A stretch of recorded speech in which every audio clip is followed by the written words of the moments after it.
Minasan, konnichiwa. Thank you, Jomas, for joining us for another session of Have a Coke and Tea with the Society.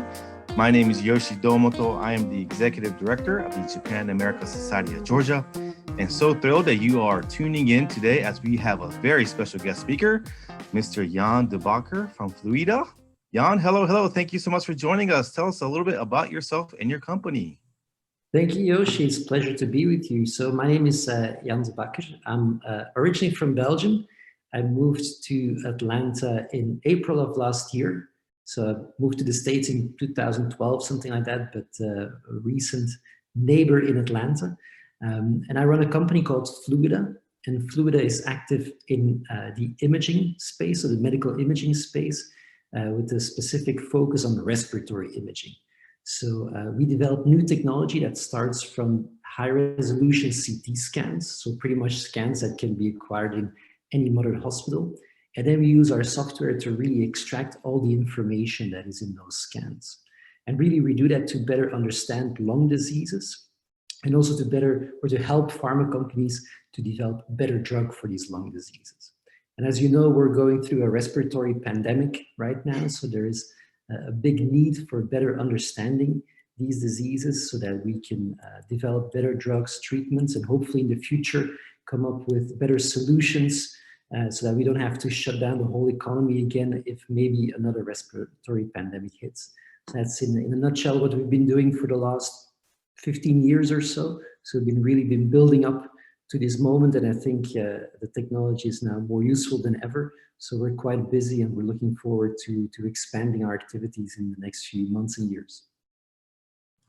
Wow, great. Thank you so much for sharing. I understand right now with all that's happening with the pandemic, your technology is as important as ever. So maybe you can tell us a little bit more about some of the imagery works that you do. I know when you talk about lung imagery, you also kind of have some images that you can show with it too, right? So can you tell us a little bit about your technology or the stuff that you can share, I guess? Yeah, let me share a few images. So really what technology does, so everybody probably knows what a CT scan looks like. So it's this black, white, grayish image that a radiologist scrolls through to see if there is anything wrong. So typically it's a visual assessment of the images. And what we do is we actually use a software to make 3D reconstructions of anatomical structures. So it could be the airways, could be the blood vessels, could be lung volumes, also tumors. If you have a tumor in the lung, we typically do a 3D reconstruction to measure the size of the tumor. And now particularly, so this is an example that you see right now. So on the left-hand side, a typical CT image. On the right-hand side, the pulmonary vasculature. So these are the blood vessels in a healthy patient. And once you do this 3D reconstruction on the computer, you can also start very accurately measure the size of the different structures in the different regions of the lung. And this is what these colors represent. So the red zones are really the smaller blood vessels, and then the blue zones are the larger vessels. If you have a lung disease that affects the pulmonary vasculature, the distribution of blood tends to shift. So you can think if there's an obstruction in these very small vessels, you kind of see a buildup of the pressure and dilation upstream. It's kind of like if you have a car accident in the highway, really the pressure, the traffic jam builds up upstream and really causes the obstruction there. You can measure it upstream of the obstruction. And that's a little bit what we've seen in COVID. So if you look at these COVID-19 patients, you actually see it's a very different image than the healthy one. So you don't see a lot of these red zones anymore, and they really disappear because of the obstruction in the small vessels. So you really see the traffic jam building upstream. So you see a lot of blue and yellow colors and not so many red colors. And that's really the hallmark feature of this disease. It really attacks the vessels. So it makes it very difficult for oxygen to get from the atmosphere into the bloodstream. And that's why people tend to have very low oxygen level in the blood when they have this type of infection. They get very fatigued. And in some cases, if it's really the immune system kicks in and also starts to attack the virus, but kind of goes overboard. It fills up the lungs with liquid, and then it really becomes very difficult to get any oxygen in the blood because the vessels are already obstructed, they're constricted, they're narrowed, and then also the airways fill up with this inflammatory liquid. So you're actually having problems coming from both sides. So that's why it's hard to treat these very severe COVID-19 patients. Luckily, because of these insights that I hope we contributed to, the treatment in the ICU has improved. So physicians are using the mechanical ventilation with a little bit more insight and then more cautiously. So, and that seems to have a positive effect on the mortality rate. So that's going in the right direction. The flip side of it is that, of course, more people luckily survive, but we also see an increase in the prevalence of these so-called long haulers. So COVID-19 patients that even weeks and months after the infection still have symptoms, are fatigued, have trouble breathing sometimes. And that is also, we can see that it's linked to still abnormalities in these lungs, in these blood vessels that remain for a very long time. So I'm sure that'll be a topic of a lot of research going forward, is really to how to improve the recovering COVID-19 patient. And hopefully we can be of help in that regard as well. Well, during these times, we certainly thank all of the medical and healthcare providers and certainly essential workers too. But I think one industry that a lot of us may not think about is all of the medical technology companies such as yours that are doing so much research and so much work behind the scenes to be able to support the medical industry in the fight against COVID-19. So we certainly commend all the work that you're doing and certainly continue to do moving forward too, because I know that your technology isn't just for COVID-19, but any type of lung disease you're able to kind of detect, and certainly with COVID you can kind of see the differences. And I think your imagery kind of shows a very good comparison. Clearly, with the amount of colors in the healthy pair of lungs and then the unhealthy pair of lungs. But I understand that your technology also shows a good indicator, who's at risk and who's not at risk, and it can kind of show what type of people may need certain types of medical support if they get lung disease, right? So can you talk about how it's a good way to not only diagnose, but also kind of predict some of the issues that human beings may have? Absolutely. So one of the issues, of course, now with these hospitals that see so many patients coming through is to really see or try to predict who needs the intensive care and who will probably be okay. So we started a study with Banner Health, the Banner Health system, which it has a lot of hospitals in Arizona, Colorado, and California. So we enrolled about 500 patients, and really to see if we could predict with a scan that was taken very early on in their hospital admission, whether they would go on to either require mechanical ventilation or they would have a high probability of dying. And so by looking at this parameter specifically, so the small blood vessel characteristics, we could really predict on individual level with an accuracy of about 85% if that patient would go on to require mechanical ventilation or whether that patient had a high probability of dying. So then, the appropriate care could be provided to that individual. And so that has led to the rolling out of the technology in centers across Europe and the US, where indeed now it's being used in clinical routine to triage these patients. So in an environment with scarce resources, to make sure that the right patient gets the right care. So it's a good diagnostic tool to understand the disease. It appears to be a good prognostic tool. And then the next step, of course, what we're doing now is work with pharmaceutical and medical device companies to see what specific interventions do in terms of improving the vasculature or the airway components, so that we really can have the whole, covering the whole pathway, so to speak, from diagnostic, prognostic to treatment selection. And hopefully that could really help these patients to either not get to the very severe levels of the disease and also to recover more quickly.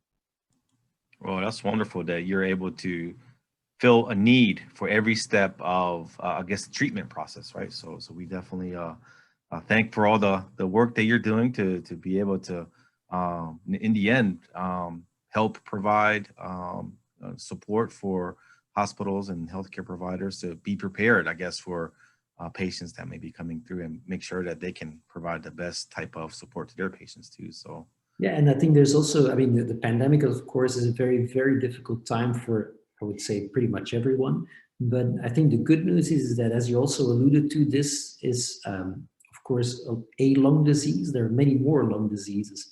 So I think the research that's now being done and yields results almost in an accelerated fashion. So I think we probably collected data that usually would take 2-3 years. We collected it now in 6 months. So you really see an acceleration. And that really opens up a lot of possibilities for other lung diseases like pulmonary hypertension, lung fibrosis, COPD, which is also a big unmet need. So I think once we hopefully recover from the pandemic fairly soon in the next few months, hopefully, then I think it also, there's a good outlook for patients with other lung diseases as well that could have better care and optimized diagnosis and treatment selection.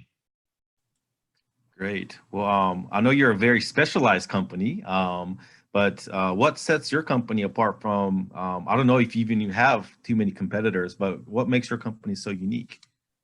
So I think we are indeed specialized in respiratory. So there's a book called From Good to Great, and it really says that if you really want to be a great company, you really have to find your hedgehog.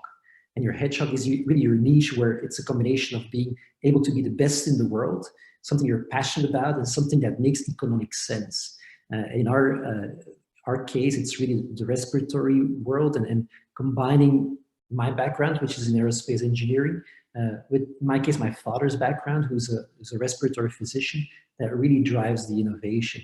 And I think that's where we were kind of unique in bringing those worlds together already 15 years ago. So innovation is really is done best at the crossroads of disciplines.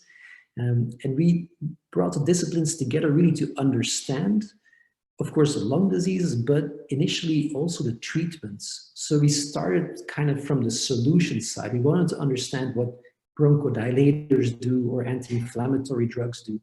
And that means that we've been doing this for 15 years so that you can kind of start linking the patient with the right treatment.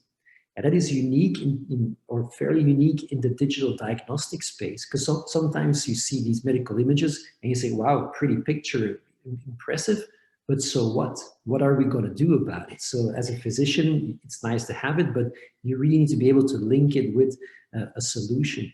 And that's where us coming from assessment of the treatments can provide a lot of insights, a lot of guidance to not only provide good diagnostic prognostics, but also suggest a good way forward for the individual patient. And I think that's fairly unique. We do have a few competitors that are also in the medical imaging space, but they're more, I would say, still in the diagnostic description rather than in the treatment selection. But I welcome more and more companies doing this, because I think in the medical space, it is hard to innovate because there's many barriers for innovation. So you need to have a critical mass to really convince all stakeholders to move into that direction. So the more people that promote imaging in the respiratory field, I think that the faster we can move towards the more advanced technologies. Very nice.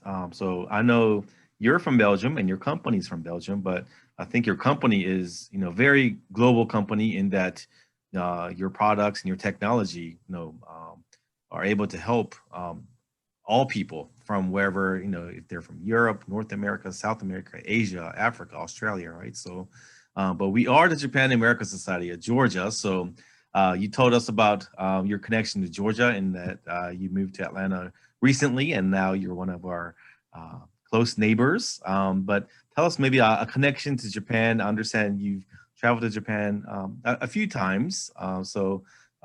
Maybe you can tell us about your connection to Japan and some of the experiences you had, maybe visiting some Japanese medical systems and kind of what you saw there. Yeah, absolutely. So no, I love to go to Japan. I think it's a wonderful country. I've been indeed a couple of times. We have a few collaborators in Osaka and Tokyo.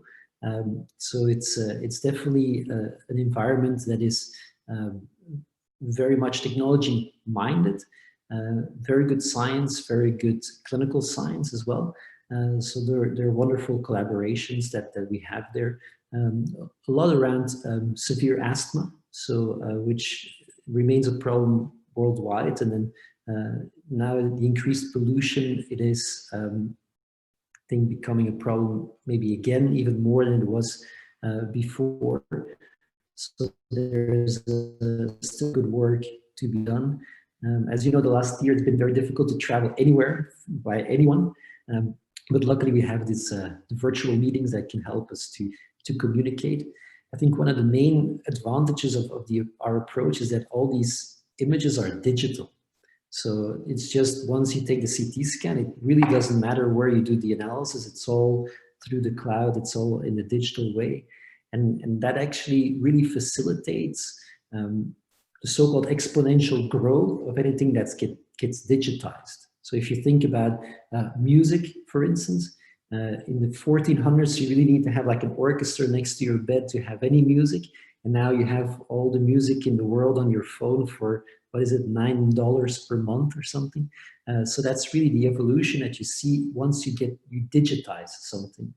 And that's kind of what we're doing in the medical imaging space. So you're somewhat moving away from the visual interpretation by a radiologist, but you have the objective description of the image in a digital form.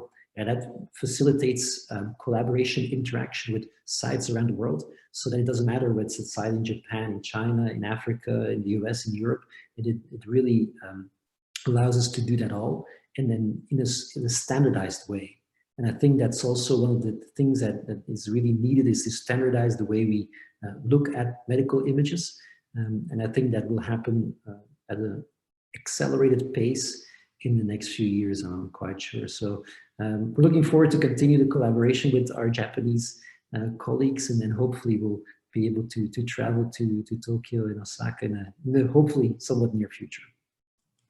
Wonderful. So hopefully, yeah, we can all visit Japan soon together and kind of do some more information sharing and exploring ways we can collaborate more and more with the Japanese healthcare systems as well. And then perhaps you can host some visitors from Japan here as well too. So, but Jan, kind of going into, I know you are a global company, and I'm sure you manage various different time zones, not only in the US, but with Europe and Asia and all over the world. But when you do have time, tell us some about maybe your personal life, your hobbies. What do you like to do when you're not working on medical imaging? Yeah. So as you know, Yoshi, I have two kids, 3-year-old and a 1-year-old boy. So it's any free time typically goes to playing with the kids, going to the park. And I think that's somewhat the upside of the pandemic, is that I used to travel. I think I'm a Delta, what is it, Diamond Medallion or something. I think usually I take about 250 flights a year. Now that has virtually reduced to a handful. And it really frees up a lot of time. So I think, especially in those young ages, 1 year old, 3 years old, I think that's the upside of being more at home, to see how they grow up and how fast things change. So that's kind of the hobby of this time period, is to observe the kids growing up. And if it gets a little bit too much, I try to kind of escape to the golf course for a few hours to relax and focus on nothing else but trying to get the ball into the hole. So those are the things that I try to do when I'm not dealing with the lung imaging stuff or with the boys growing up. Well, certainly, being a CEO, president, CEO of a global company is a full-time job, but being a dad is maybe more than a full-time job too. So I certainly commend your ability to balance both personal and professional life, and hopefully we can get together on the golf course too, and kind of wind down and enjoy ourselves too. So thank you, thank you. Well, Jan, before we close, wanted to give you the opportunity. So I understand you have different types of people that you want to reach out to. I know certainly you work with hospitals and healthcare providers, but you also have a different arm in which you seek investors to help out with your company's ability to kind of continue with various research projects and other types to kind of continuously improve your technology, right? So can you tell us about kind of those two fronts, and how can people learn more about your company and support all of the big things you are doing? Exactly. So I think, as I said before, we've been doing this for 15 years. So we kind of grew organically, trying to figure out the market and then seeing the dynamics. And we kind of identified that, I would say, the last 2 years, the momentum is really shifting towards acceptance of innovation in the respiratory space. It has a few reasons. One is that, yeah, the imaging itself, so the radiation dose of the scans has dropped tremendously. The AI algorithms in the software have become quite powerful. And also the drugs for respiratory diseases have become quite expensive. So there is really a need to better understand, okay, we cannot just give it to everyone, but we really need to select the right patients. So that was for us the cue to not only work with pharmaceutical and medical device companies, but also start working more with individual physicians, hospitals, and so on. And if you go into that direction, it's kind of a different approach. So it's not just a business plan and industry. It's really working with these health systems. And to facilitate that, it requires additional investment. So for the first time in the last few years, we went out and we are looking for external capital to really support and accelerate the growth, which we think is needed. There's an unmet need in the clinical practice. So if there's any interest in looking at this file from an investment perspective, I'm happy to be in touch with any party that might have an interest. On our website, there's a lot of information, so www.fluida.com.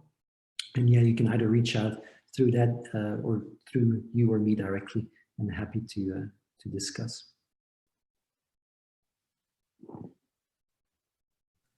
For all of our listeners and viewers tuning in, I certainly encourage you to learn more about Fluida and Jan's company. Again, www.fluida.com. And there's all the information about all of their technology work and everything else that they do, not only within their kind of the healthcare system, but other things that they do within the community too. So it's a fascinating website.